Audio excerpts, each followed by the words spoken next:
Un rodage, c'est vraiment le brouillon du spectacle.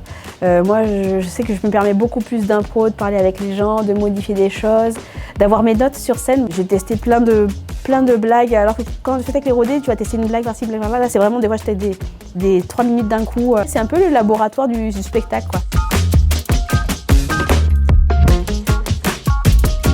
Bah en fait, moi, je parle de ma vie. Je parle vraiment de ma vie. Donc moi, je suis une maman avec un enfant qui a 1 an et qui a 5 ans. Donc vraiment, l'éducation, je suis en plein dedans. J'ai pris vraiment une claque en pleine figure. La première grossesse, j'étais pas préparée du tout. On ne disait vraiment rien sur le sujet. Je me suis dit, bon, on va faire un truc rigolo, informatif et rigolo. Donc le spectacle fécondé et le livre. C'était un peu dans ce truc-là de transmettre et dire ce que vous vivez, c'est normal, ça fait partie de la grossesse. N'ayez pas honte, c'est normal, c'est désagréable. Vous avez le droit de vous plaindre. C'est pas forcément qu'un moment de bonheur.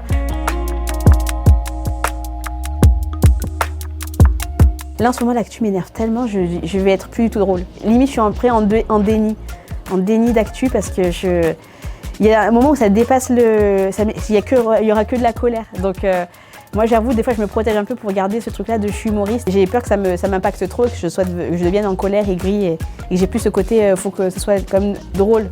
L'écriture part d'un truc qui m'énerve ou quelque chose que je constate et que je veux transmettre, et je trouve que c'est toujours plus facile de transmettre un message par l'humour. C'est un biais incroyable de transmission de vecteurs de messages. C'est automatique à moi dans la famille. De toute façon, l'humour, c'est une manière de communiquer dans notre famille. Donc on rigole quand on est triste, on fait des blagues quand on est triste, on fait des blagues quand on est content, on fait des blagues quand on est en colère. Donc voilà, on fait des blagues, donc c'est un peu une deuxième nature. C'est venu il y a beaucoup de copines qui se séparent autour de moi, je le dis.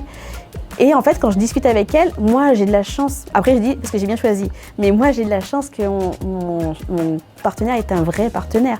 Il fait sa part. De toute façon, il n'a pas le choix, je suis pas là la moitié du temps. Quand je vois mes copines, c'est pas du tout le cas, et en fait la plupart du temps, ouais, c'est pas égalitaire du tout. Il y a encore des gros réflexes, même pour les gens de ma génération. Je pensais pas. C'est normal qu'une femme sacrifie sa carrière, c'est normal qu'une femme s'occupe des tâches à la maison, plus que l'homme en tout cas. J'ai plein de copines aussi en divorçant, elles sont plus heureuses en les divorçant parce que entre leur mec et elle, il y a la République, quoi. Elles sont obligées de garder son enfant et de s'occuper de son enfant, et elles retrouvent une liberté, elles revoient leurs copines. Et en fait, elles sont mises de côté un peu pour le couple, pour la famille. Quand elles se divorcent, elles se disent où sont mes copines, où est ma carrière. Il y a un côté où elles font le bilan et elles se disent mince, moi j'ai tout donné, lui ça va, et moi j'ai plus rien.